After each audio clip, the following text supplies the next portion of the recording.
On est vraiment heureux de vous donner rendez-vous tous les samedis pour les soirées Free Worship Unité. Alors, passez le mot, on vous attend.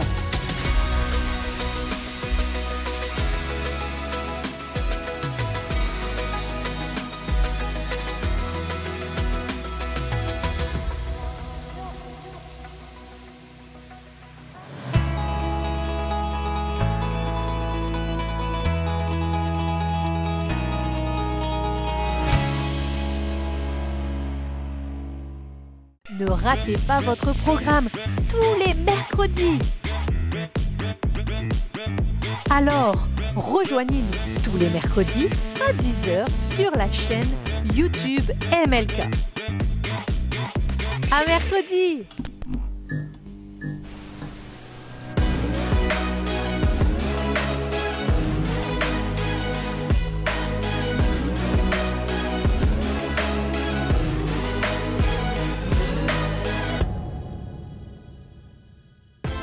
Je m'appelle Adrien. Je m'appelle Jennifer. Je m'appelle Guy Paul. Je m'appelle Johan. J'aime bien le ketchup. J'aime la vidéo. Rappeur. J'aime les Jordan.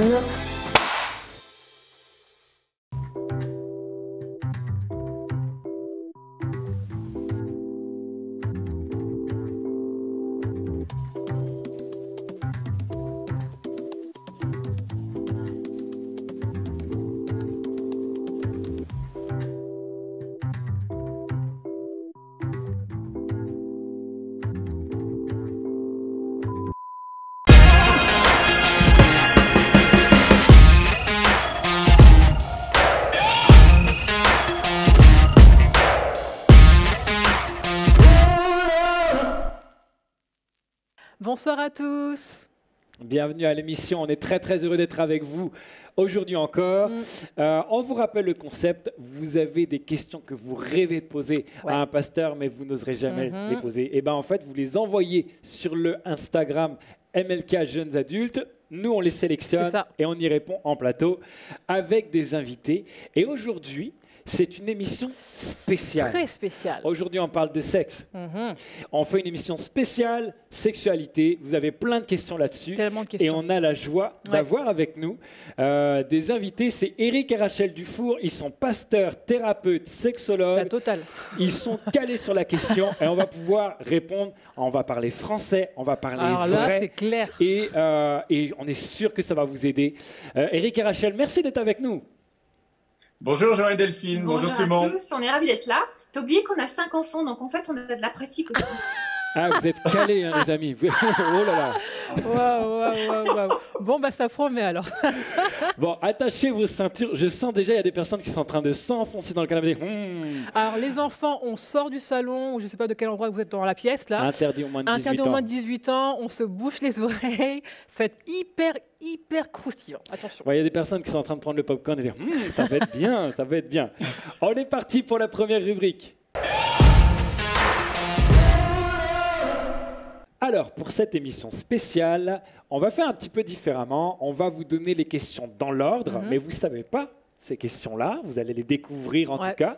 Et Delphine, quelle est la première question que l'on a? La première question, c'est ça sert à quoi? Quelle est la place et le rôle du sexe dans un couple chrétien? Alors, c'est parti les amis.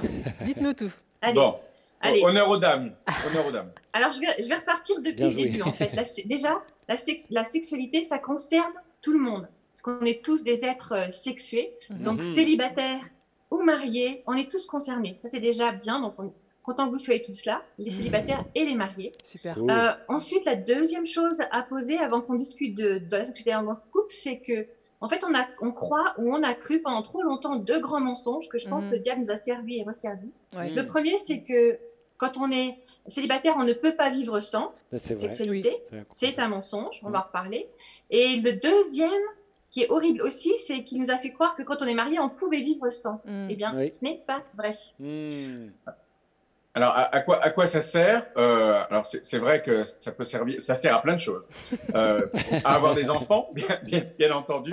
Oui, mais pas que. Mais pas que. Et ça sert aussi à avoir du plaisir.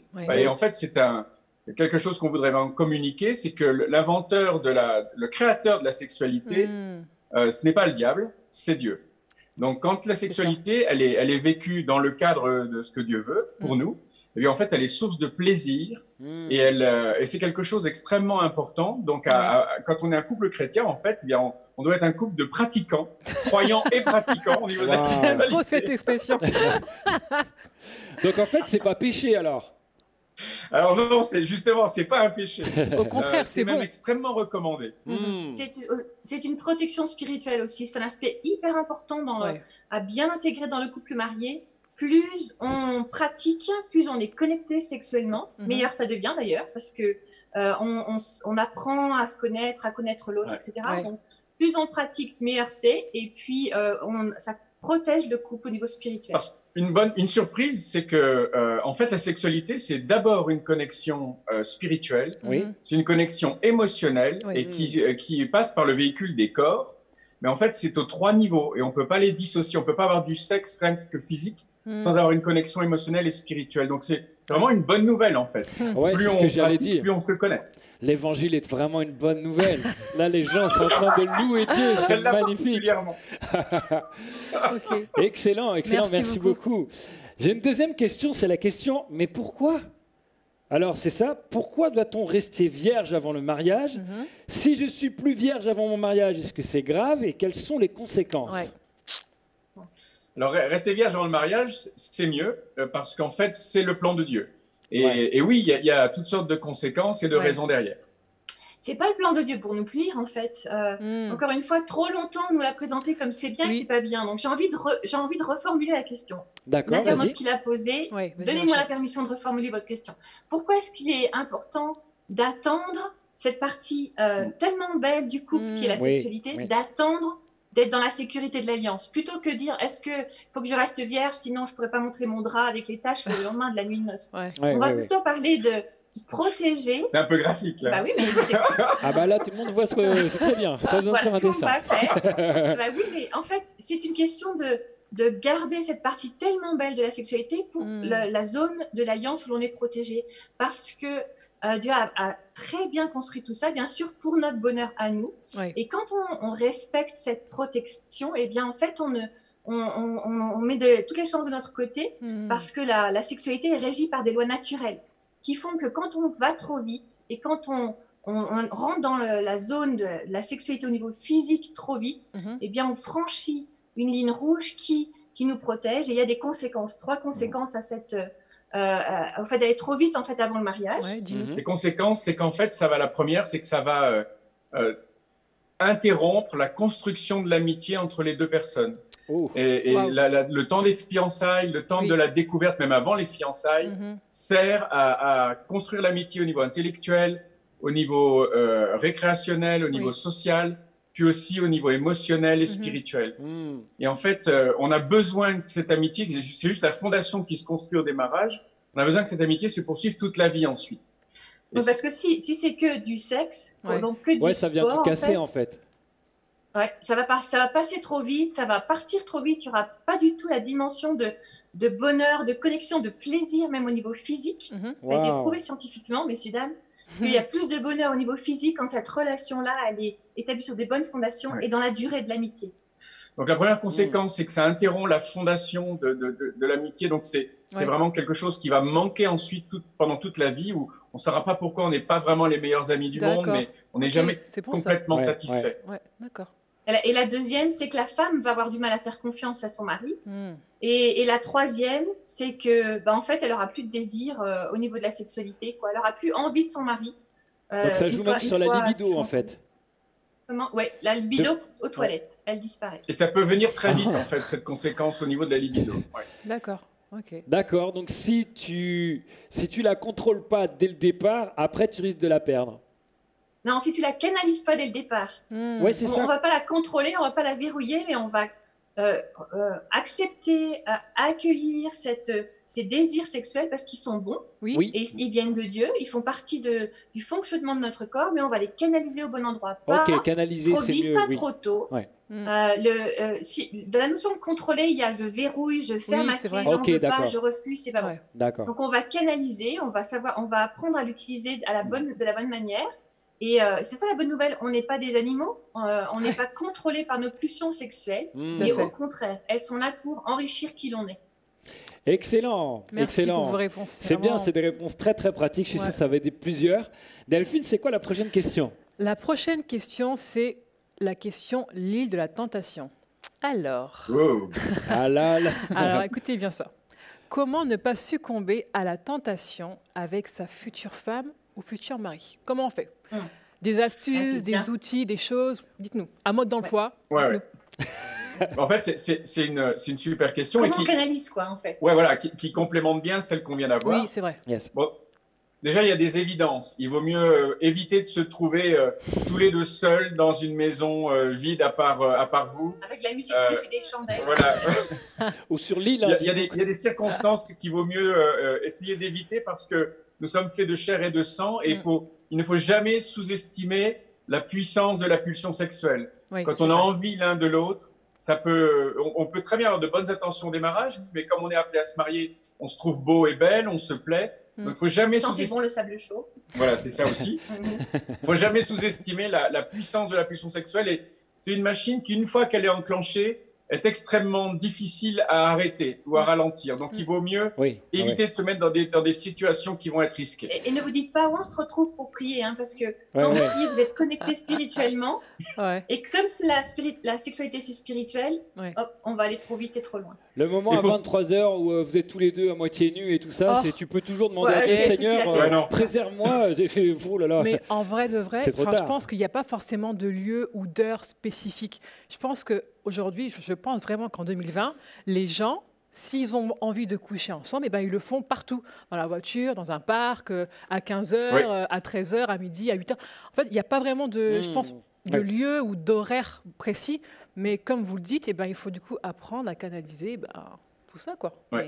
Et peut-être que c'est le moment pour les fiancés. Justement, on parlait de ligne rouge. Oui. Eh bien, messieurs, les jeunes hommes ou les moins jeunes, peu importe, mais si vous êtes les gars, si vous êtes sur le point d'épouser quelqu'un, demandez-lui, mais c'est quoi ta ligne rouge? Parce que je voudrais la respecter. Excellent. Ça veut dire et quoi, en fait, la ligne rouge, c'est pas simplement avoir le rapport sexuel complet. Ça peut venir bien avant. Et mesdemoiselles, eh bien, si vous vous posez la question, vous allez voir que vous avez quelque chose que vous n'avez pas envie d'aller plus loin que avant d'être marié. Donc, définissez bien les lignes, les frontières que vous ne voulez pas franchir. 2, ne vous mettez pas dans des situations où ça va être compliqué parce que vous allez concrètement avoir la possibilité de passer à l'action. 3, canalisez. Donc, canalisez quand vous sentez que la pression monte trop, prenez de la distance. Les gars, prenez une douche froide. Les filles, allez danser ou chanter. Les gars, faites de la muscu. Vas-y, on canalise aussi avec tout ça, quoi. C'est ça. Et puis, les gars, une fois que votre fiancé revient et vous dit, voilà, ma ligne rouge, c'est ça, eh bien, c'est vous le chevalier en armure, quoi. Et vous allez protéger, même si un jour, vous n'êtes pas encore marié, mais votre fiancé vous dit, écoute, allez, on peut la franchir, la ligne. C'est ça. Vous direz non. Parce que, en fait, vous la protégerez même d'elle-même quand elle veut quelque chose qui est contre ce qu'elle vous avait dit. Et ça va augmenter la confiance de votre future épouse en vous. Et donc, c'est super important. Et c'est extrêmement sexy, un gars qui sait protéger la ligne rouge de la fille pour leur bien à tous les deux. Il n'y a rien de plus sexy, messieurs, que ça au monde. Du coup, c'est plus dur de tenir alors si c'est sexy. Mais du coup... douche froide, muscu, pompe. Faites des pompes, les gars, des tractions et tout. Mais après, ils vont être plus musclés, ça va être chaud. J'ai une question, moi, du coup, par rapport à la ligne rouge. Ça peut être quoi? Le bisou, une main sur le genou. Le maillot de bain? En fait, il n'y a pas, selon du coup les personnes, en fait, il n'y a pas vraiment d'endroit. Ça dépend de l'histoire de la jeune fille, de la jeune femme, de la femme. Ça dépend de son histoire, en fait, de ce qu'elle a vécu, etc. Et c'est à elle de regarder à l'intérieur de son corps. Bien sûr, tout ce qui est organes sexuels, donc poitrine, tous les organes sexuels sont hors limite, parce que là, on est dans le besoin, on a besoin de l'alliance et de la sécurité. Mais ça peut être effectivement beaucoup plus soft, en fait, en fonction de qui elle est. Donc, ça peut être le bisou, le French kiss, le bisou passionné qui va durer 2 minutes. Ceux-là, ils sont très, très bons et très recommandés dans le cadre du mariage, au moins 9 fois par jour. Je pourrais vous expliquer pourquoi, mais c'est vrai. Au moins 9 fois par jour. Mais ça peut être ça peut être toucher la peau nue. Vraiment, c'est très, très, très individuel et très personnel. Alors moi, j'avais juste une question par rapport à ça. Il peut y avoir une... Est-ce que ça peut arriver qu'une jeune fille dise ben, « moi, j'ai pas vraiment de ligne rouge, en fait. Moi, j'aimerais bien. » Et parce que... Ah, bien sûr. Alors, comment faire dans ces cas-là? Oui, ça peut arriver, encore une fois, s'il y a eu des situations d'abus, etc. On a perdu cette notion-là. Donc, dans ce cas-là, ça vaut le coup d'en discuter à deux et de se dire qu'est-ce qui nous semble sage pour ne pas justement s'enflammer avec un point de non-retour. On peut la refabriquer, on peut la redéfinir en discutant tous les deux. C'est vrai que si les personnes ont déjà une vie sexuelle avant de se rencontrer, en fait, c'est quelque chose à recréer, mais qui va redevenir vrai entre deux pour le couple qu'ils sont en train de former. Donc ça, c'est pas impossible du tout. En fait, pardon. Vas-y, Mathieu. Du coup, il y a vraiment la notion aussi d'espoir là-dedans. En fait, que tout n'est pas perdu. On peut remettre du coup à zéro les compteurs par rapport à cette ligne rouge qui a donc été franchie plusieurs fois. Et c'est vraiment beau de savoir que c'est possible en fait. C'est vraiment encourageant, je trouve. Merci. La notion de prière là va être importante. Le couple peut dire Seigneur, tu vois, on est allé trop loin, on te demande pardon tous les deux. Et le gars prend la responsabilité. On remet les compteurs à zéro, on remet nos limites et on va les tenir et vous allez y arriver. Et messieurs, c'est vous qui avez le leadership là-dessus, donc c'est à vous de faire de prendre l'initiative, de faire le premier pas, de dire, de poser les questions. Et s'il y a eu franchissement à la ligne rouge, c'est vous qui avez le leadership spirituel pour demander pardon ensemble à Dieu. Et puis prendre les mesures. Soyez des hommes. Soyez des hommes, ça c'est bien, j'aime bien ça. Et justement, on parlait justement de discuter par rapport à la sexualité. La prochaine question, c'est la question déclaration. Est-ce qu'on doit exposer ou parler de notre passé sexuel à notre futur épouse? Alors, d'une manière globale, oui, évidemment. Parce qu'il y a une chose que vous n'avez pas envie d'avoir, ce sont des morts dans le placard. C'est-à-dire des cadavres dans le placard. On va éviter, effectivement. C'est-à-dire que si un jour vous êtes marié, puis vous croisez un jour une ex dans la rue, et l'ex dit « Ah, comment tu vas, machin ?» Et puis votre femme n'a jamais été au courant de l'existence de cette ex. C'est une amie. Ça craint, on va éviter. C'est une amie, je te raconterai plus tard. Ouais, c'est ça. Donc, il vaut mieux que tout ce que votre futur conjoint a besoin de savoir à ce niveau-là, elle ou il le sache. Mais on n'est pas obligé de donner les détails. Voilà. La limite, c'est il y a certains détails qui ne sont pas utiles. D'accord. Mais il vaut mieux dans l'ensemble qu'évidemment, on n'ait pas de choses cachées d'un côté ou de l'autre. Et cette limite, c'est au niveau de l'honneur, c'est quoi en fait qui va nous permettre de déterminer la limite concrètement? Au niveau des détails? Oui, c'est ça.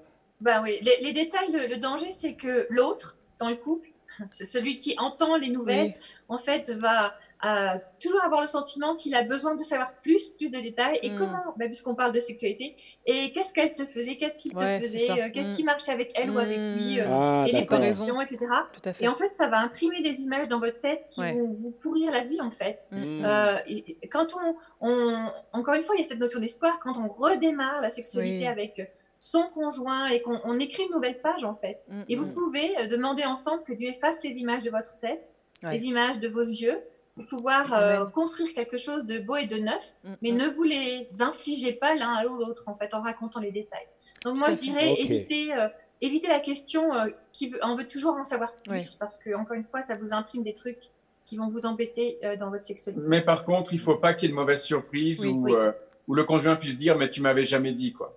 Et qu'il y ait un sentiment de tu m'as trompé parce que je l'ai jamais su. J'ai une question du coup pour vous par rapport à ça. À quel moment c'est le mieux d'en parler? Parce que souvent, mais du moins parfois, les jeunes couples qui se mettent du coup ensemble parlent très rapidement de leur passé, tout ça. Et ça leur donne envie. Ou envie, ou ah non, finalement, je veux plus d'elle, il est hors de question. Du coup, à quel moment vraiment c'est le mieux de dire là, ils sont passés ça. Est-ce que c'est dès le départ? À mon avis, non, parce que bon, voilà. C'est vraiment à quel moment? Est-ce qu'il y a un moment particulier où on peut du coup en parler Moi, je dirais qu'il faut déjà qu'il y ait une construction d'une relation qui commence à devenir sérieuse entre les deux, qu'il y ait déjà une connexion émotionnelle, spirituelle, qui soit quand même bien avancée dans la construction de leur amitié. Tout à fait. Et quand on commence à réaliser qu'il pourrait y avoir plus vraiment et que ça devient sérieux entre nous, on fait une pause et on dit à l'autre, écoute, voilà, il faut que tu saches ça, ça et ça à propos de ma vie. Et à ce moment-là, on prend un risque parce qu'effectivement, on prend le risque que l'autre, qui a le droit, puisse dire, écoute, je suis désolé, mais moi, il me semble que c'est trop. Bien, j'ai besoin de faire une pause pour prier et je ne sais pas comment gérer ce que tu viens de me donner. C'est un risque à prendre, mais c'est un risque d'honnêteté et d'intégrité par rapport à la personne avec qui on veut passer le reste de nos jours et fonder une famille avec. Quoi. Donc en fait, c'est le moment où on commence à envisager une construction commune. Voilà. C'est à partir de ce moment-là, mais pas avant. Sinon, tout le monde, enfin, je veux dire, tout le monde va tout savoir sur ta vie. Ce que j'aime beaucoup dans votre réponse, c'est qu'il y a toujours la notion vraiment d'espoir en fait à chaque fois, que tout n'est pas perdu, tout n'est pas gâché et qu'on peut toujours en fait reprendre les choses bien avec l'aide de Dieu. Donc c'est vraiment super. Oui. Que le temps passe vite quand on parle de sexe. Je suis sûr que vous êtes dégoûtés que ça s'arrête maintenant. Mais c'est pas complètement fini. En fait, on coupe l'émission en deux. On a la suite la semaine prochaine. Et en plus, on aura notamment un certain nombre de questions croustillantes. Je vous en dis pas plus, mais ça va vraiment picoter la semaine prochaine. Alors, j'ai une question pour vous. Comme on est dans la rubrique Reverse, j'aimerais non pas vous demander de me dire quelque chose, vous ne me le dites pas, mais vous-même, vous faites le point. Où est-ce que vous en êtes dans le domaine de la sexualité, vous personnellement? Faites juste le point pour vous. Ne le dites pas, c'est trop intime. Alors, vous pouvez donner cette météo-là, essayez de mettre un émoticône soleil, nuage, avis de grand vent, tornade ou je ne sais pas quoi. Mais faites le point, que vous soyez célibataire, que vous soyez en couple, que vous soyez marié, faites le point sur ce sujet-là. Je vous rappelle que si vous avez des questions, besoin d'aide en particulier, vous pourrez trouver des ressources notamment sur ericracheldufour.com. Vous pouvez y aller et il me reste à vous souhaiter une excellente semaine. J'ai hâte de vous retrouver. À très très bientôt. Prenez soin de vous. À bientôt. Ciao.